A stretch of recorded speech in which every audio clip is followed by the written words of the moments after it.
Have you ever been doing a reading and you found that there's certain cards that you dread turning over?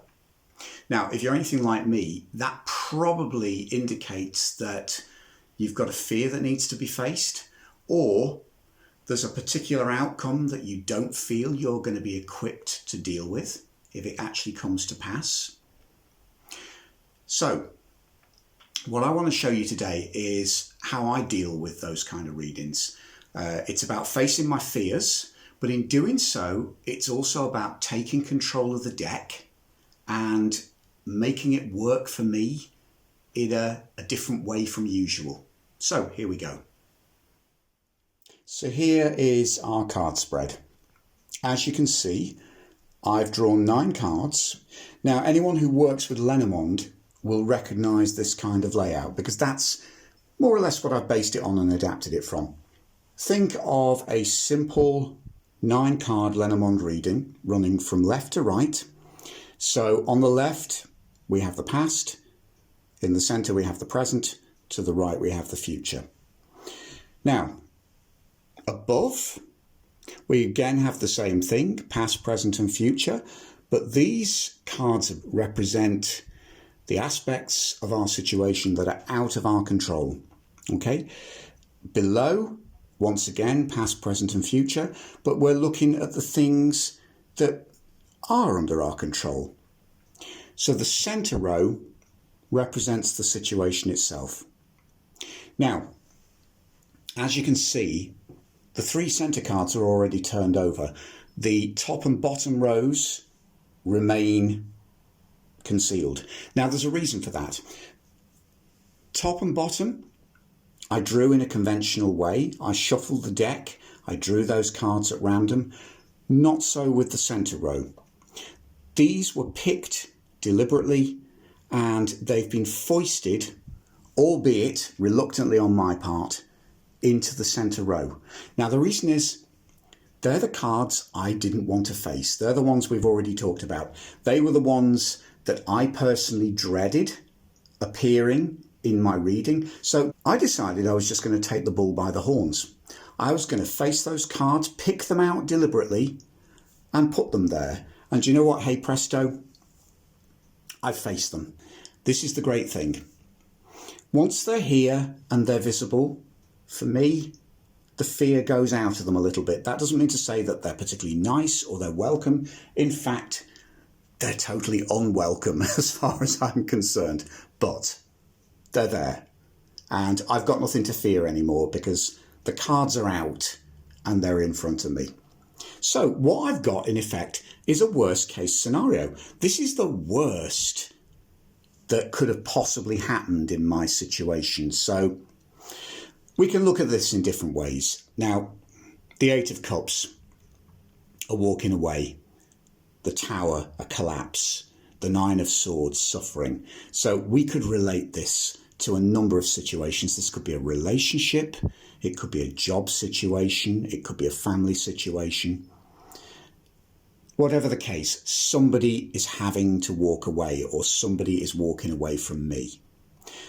That walking away causes my world to collapse. And I know that as a result of that in the future, I'm going to suffer. It's not very nice, is it? But at least it's on the table. Because it's on the table, does that mean to say that it's really going to happen? Who knows? We can't tell. But it is our worst fear. And now it's out on the table, we can examine it. So that if it does happen, we're not facing anything that we've been running away from. We've already looked at it. Okay, so let's turn over the bottom row. Bearing in mind this conjectural situation, these cards randomly picked will give us a snapshot into some of the things that we can control. Or actually, if these cards are unexpected, it will kind of challenge us to look at what we can control in ways that we never realised. So, for me,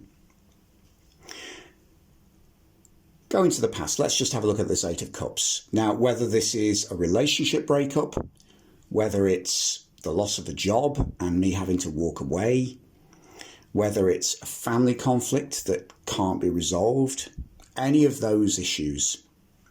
What this tells me is that I have had some level of control over the connections and the support network around me.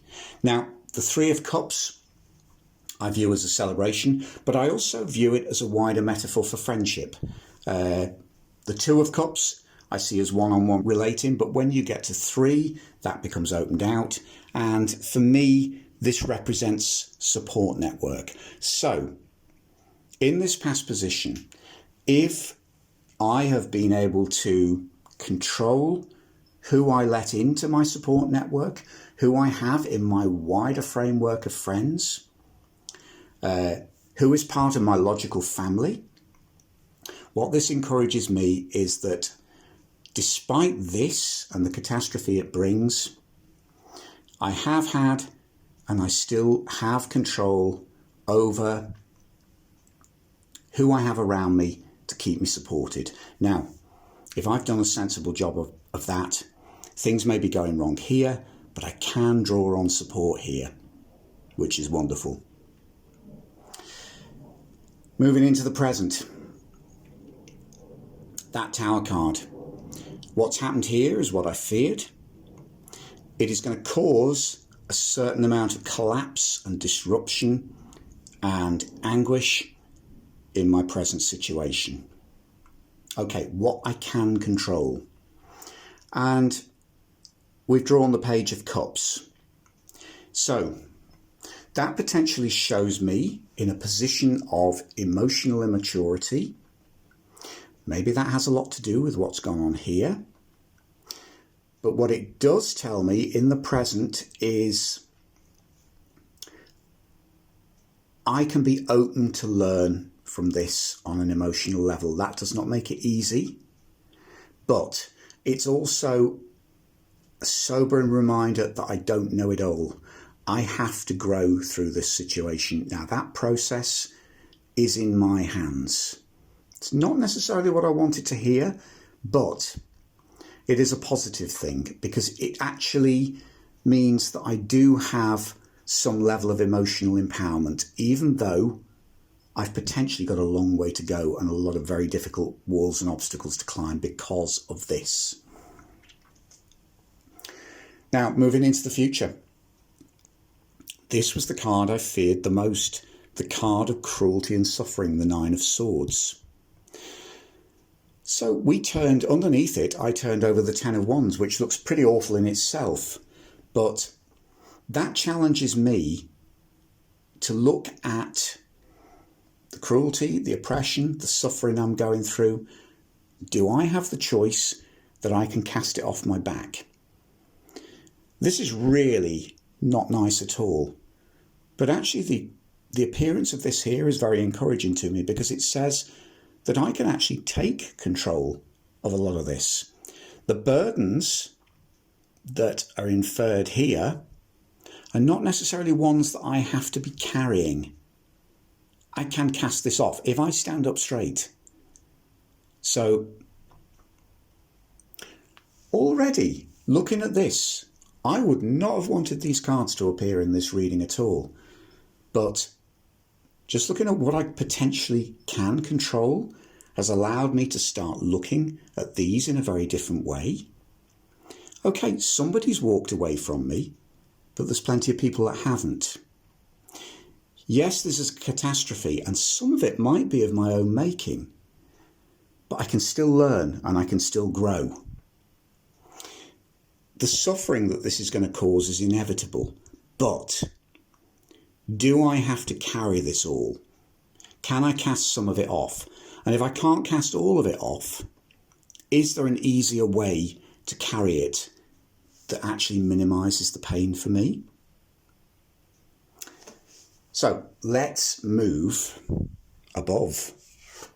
And we're going to look at the things now that, despite the situation, these are the things that we can't avoid. And in facing these, again, we're hopefully going to take the sting out of these three cards that we didn't want to face in the first place. So, In the past, somebody has walked away or I've had to walk away. Within my sphere of control are the friends that I choose to make, the associates I choose to surround myself with, or the relationships that I nurture with my family. Regardless of that, I have a certain amount of control, but ultimately, whether I like it or not, there will be certain individuals that I can't control their decision to walk away from me, whether I like it or not. The other aspect of the Queen of Swords, I can't control people calling me out on my negative or bad behaviour. Now that's a good thing. I can't control it, but you know what? I need that. So even now, there's something positive coming out of this. In the present, the catastrophe of the tower, I've just got to face that there's a certain amount of grief and anguish that I've just got to go through, and I can't control and I can't negate. So now I know that. I don't like it, but I can process it. In the future, here we see similarly an amount of pain and cruelty. Now, what the Three of Wands tells me is that a situation has been set in motion. I can't control the outcome necessarily. That ship has sailed. So I have to relinquish control and I have to hope for the best. So there you have it. It's a simple 9-card spread. But by taking this centre row and deliberately placing those cards there, and deliberately placing the cards there that I hoped would not appear in this reading, I've overcome a fear. And the cards that we've drawn at random around these 3 deliberately selected cards have actually helped to negate some of those fears again. They've given me some encouragement in the face of a potentially difficult situation. Will this come to pass for real? Of course we don't know that. But that's the myth, isn't it? The myth that's perpetuated around tarot, and it's particularly a myth that's perpetuated within the media, and we see it time and time again in films where tarot readings are being given, and shock horror, the death card appears, or the tower appears, and the inference is that that catastrophe is set in stone. No, it's not. The tarot, we don't have to be slaves to the tarot in that way. The tarot is here as a compassionate guide to us. Now, compassionate, yes, but it may tell us things that we don't want to hear from time to time. So maybe it's a good thing that we preempt it and we select those cards, all the messages we don't want to hear, and let's just get them out on the table. So what we've got here is a reading that is helping us to process a worst case scenario. This has helped me so much. This has really helped me to face a lot of my fears. It's helped me to sometimes prepare myself for the inevitable rather than trying to avoid it and hope better cards would appear. And in doing that, for me, it's helped me to be a little bit stronger. I hope this helps you to do the same thing. It's a very, very simple card reading. And as I've said at the beginning of this video, it's one that I've used frequently and will continue to use frequently. So there's my little bit of shared wisdom. I hope it's helpful and I hope you've enjoyed this. Thanks for watching.